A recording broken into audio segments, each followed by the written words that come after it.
Hello दोस्तों, तो last video में हमने बात करा था खिलजी डायनेस्टी पर। हमने खिलजी डायनेस्टी पढ़ना शुरू किया था और उसमें हमने दो इम्पोर्टेंट रूलर जो इसके अंदर पढ़ने थे। पहला था जलालुद्दीन फिरोज खिलजी और दूसरा था अलाउद्दीन खिलजी। ठीक है, हमने इन दोनों पर बात कर ली थी। आज जो हमको शुरू करने जा रहे हैं वो इस डायनेस्टी का लास्ट रूलर था और मैंने आपको पहले ही भी बताया था कि ये सबसे कम समय तक रूल करने वाली दिल्ली पर डायनेस्टी है। लगभग 30 साल, या अगर आपको मैं दूसरा ऑप्शन कहूँ तो यानी कि 3 डिकेड्स इन्होंने लगभग रूल किया था। बाकी दिल्ली सल्तनत की सभी डायनेस्टी मोर देन 40 प्लस आप मान के चलिए। इसके बाद सैयद डायनेस्टी का टाइम आता है जो सबसे कम रूल करी थी। ठीक है, चलो ओके। तो अगर आपको याद हो, लास्ट वीडियो में मैंने आपको बताया था कि हम जो आज पढ़ेंगे वो होगा हमारा खिलजी डायनेस्टी के लास्ट रूलर। और साथ के साथ क्योंकि मैंने बताया था कोई ज़्यादा है नहीं, मुझे 5 मिनट लगे लास्ट रूलर के बारे में बताने के लिए, और इसी के साथ मैं अमीर खुसरो भी कवर कर दूंगा। तो सबसे पहले काम करते हैं, अमीर खुसरो के बारे में पढ़ते हैं, उसके बाद हम शुरू करेंगे इसका लास्ट रूलर। ठीक है, चलो। हमारा अमीर खुसरो और मुबारक शाह। और हाँ, एक मुझे मैप दिखाना था आपको। लास्ट वीडियो में मैंने बताया था कि हम जो है, मुझे ये बताना था आपको याद होगा मैंने बताया था, देखो दिल्ली तो उसने जीती थी 1296 में। जीती क्या थी, मतलब छीनी थी। तो अगले ही साल मतलब 1299 में गुजरात मिशन पे गया। यहाँ से उसने क्या लिया, मलिक कफूर को। ठीक है, जो एक गे था। और अगले ही साल लगभग 1301 में रणथंभौर सीज करा। यहाँ पे किसकी हेल्प ली थी इसने, उलुग खान। उलुग खान कौन है, इसका चचेरा भाई, जिसने इसकी हेल्प करी थी दिल्ली सल्तनत पे रूल करने में। ठीक है, मतलब गद्दी पे बैठने में। ठीक है, इसके बाद इसने हमले पे गया ये कारंगल वारंगल। ठीक है, कारंगल जहाँ से इसको क्या मिला, कोहिनूर डायमंड। ठीक है, ये एक एक करके आप पूरा ऑब्जर्व कर लेना है ताकि माइंड मैप आपके माइंड में क्रिएट हो जाए। ठीक है, सीक्वेंस वाइज है, मतलब ईयर वाइज इन्होंने जैसे जैसे उसको वो थे ना मिशन, वो सब दे रखा है इन्होंने। ठीक है, यहाँ से वारंगल गया, उसके बाद फिर देवगिरी जीतने के बाद यहाँ से ही सीधा ये हिंडला से तमिलनाडु।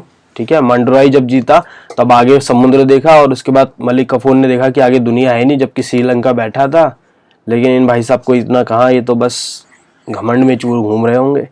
ठीक है, तो इन्होंने बस देखा आगे समुद्र है, ये इतना पास दिख रहा है ना, असल में बहुत बड़ा है, लगभग 30 किलोमीटर के आसपास का बीच में गैप है।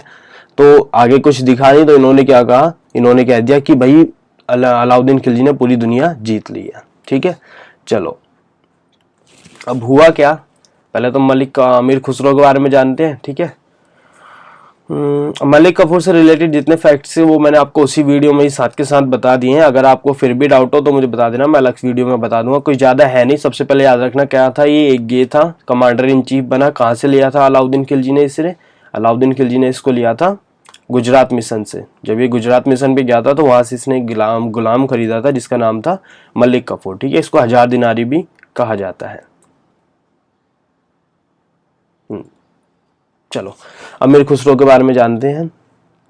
तो भाई देखो, इसका सबसे पहले तो करियर ही स्टार्ट जन्म का हुआ था, ये याद रखना। कई बार ना ऑप्शन में आपको पटियाली या फिर कसनगंज देता है, और दोनों ही मतलब यूपी, मतलब एक तरह से मान लो ये गांव है या कस्बा मान लो, और ये इसका डिस्ट्रिक्ट है। ठीक है, आपको मोस्टली या तो पटियाली देगा या कसनगंज देगा। ठीक है, और अगर मतलब बहुत ज्यादा ही सिंपल पूछना है तो स्टेट्स पूछ लेगा। ठीक है, इसका जन्म 1243 एडी में हुआ था। डेट इंपॉर्टेंट नहीं है, बस जगह याद रखना, पटियाली या फिर कसगंज। ठीक है, ये हजरत निजामुद्दीन औली का शिष्य हुआ करता था, मतलब उनका काफी अच्छा फॉलोवर हुआ करता था। और इसका करियर जो था वो बलबन के समय में स्टार्ट हुआ था। इसको पैरट ऑफ इंडिया, मतलब तोताए हिंद भी कहा जाता है। ठीक है, ये लिख देता हूं मैं हिंदी में, तोताए हिंद। ठीक है, इसने 2 म्यूजिकल इंस्ट्रूमेंट्स इन्वेंट किए थे, पहला था सितार और तबला। ठीक है, सितार और तबला इसी ने खोज की थी, या मतलब इसी ने कंस्ट्रक्ट करने में हेल्प करी या बनाया था। अच्छा, इसी समय यहाँ भी याद कर लेते हैं कि भारत का सबसे प्राचीन म्यूजिकल इंस्ट्रूमेंट कौन है, बीड़ा। ठीक है, इसे याद रखना।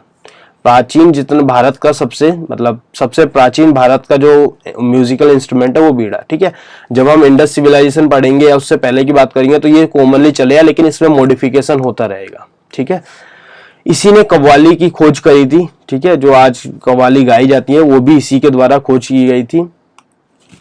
और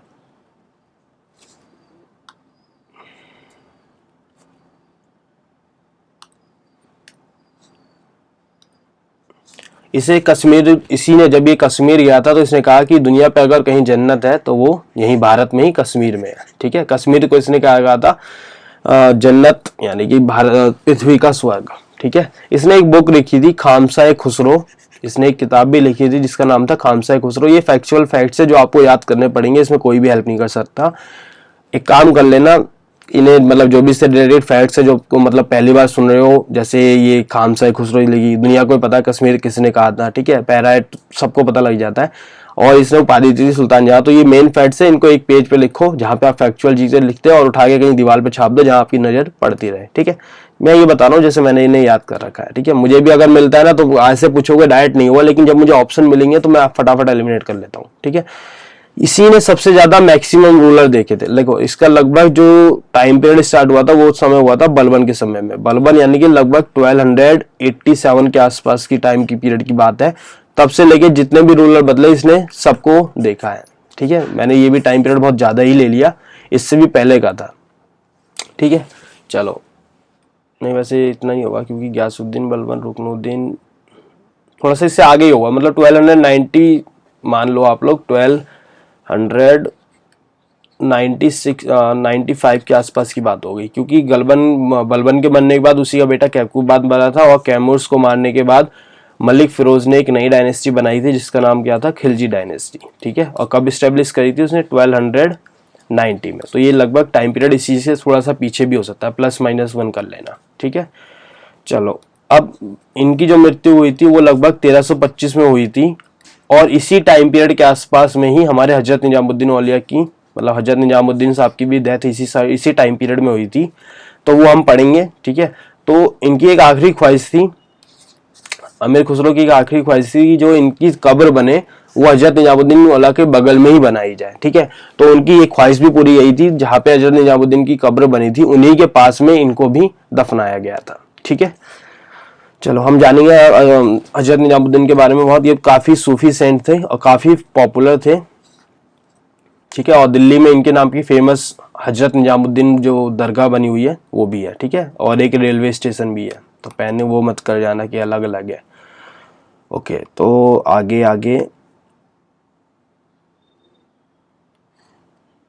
यार इसमें बड़ी प्रॉब्लम होती है, एक सेकंड रुकना।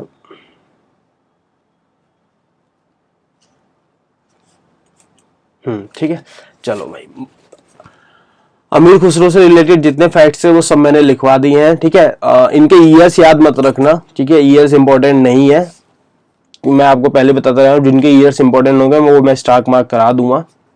जैसे इसका टाइम पीरियड याद करने की जरूरत है नहीं, हमें पता था 1316 में लगभग हमारा अलाउद्दीन खिलजी मरा था, इससे 4 साल रूल किया था, इससे याद करने की जरूरत नहीं। क्या इंपॉर्टेंट फैक्ट्स है कि भाई ये अलाउद्दीन खिलजी का बेटा था और बहुत ही कमजोर था, और मतलब रूल करने के काबिल नहीं था, बट क्या करे, बाप से बेटे को मिली थी तो रूल करना ही था। ठीक है, ये पहला एक रूलर था जो लेडीज कपड़े पहन के आता था। ठीक है, कई लोग तो इसे गे ही मानते थे।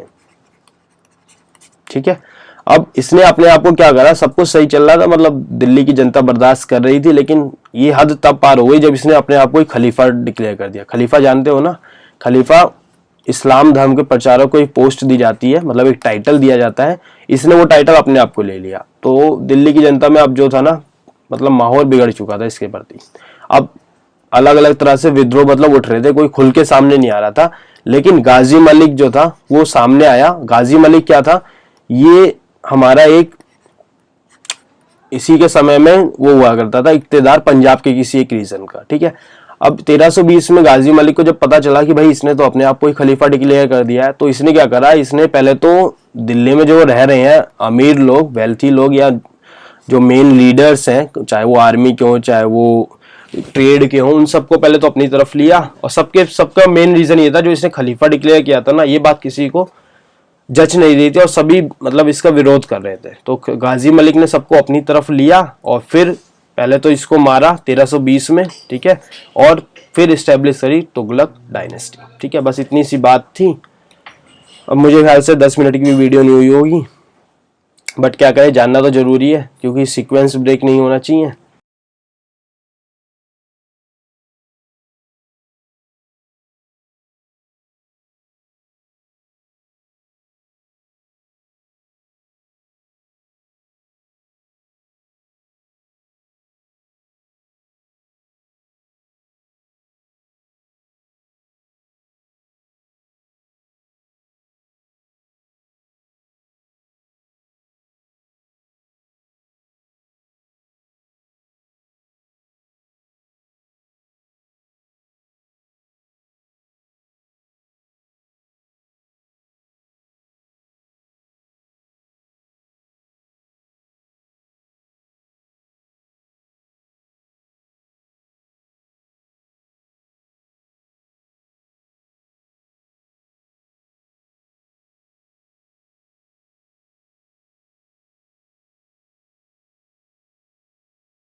तो आओ भाई देखो, हमने ये पढ़ लिया, इतनी सी बात थी, लगभग मेरे ख्याल से 10 मिनट की भी वीडियो नहीं हुई होगी। अब आगे देखते हैं हमारा अगला टॉपिक, तुगलक डायनेस्टी जिसको एस्टेब्लिश अभी हमने जाना, गाजी मलिक किस नाम से बनेगा वो हम देखेंगे। ठीक है, तुगलक डायनेस्टी एस्टेब्लिश होगी, अगली वीडियो में हम इस पर बात करेंगे। ठीक है, मैं शुरू नहीं करना चाहता नया टॉपिक इसमें, अगली वीडियो में शुरू कर। ठीक है, तो चलो देखो अगली वीडियो में हम बात करेंगे तुगलक डायनेस्टी पे। ठीक है, अभी के लिए अगर कोई क्वेश्चन हो तो आप मुझे FB पेज पे सेल क्लासेस पे मिल सकते हो, नहीं तो मेरी ये मेल ID है, आप इस पे मेल कर सकते हो। ठीक है, धन्यवाद।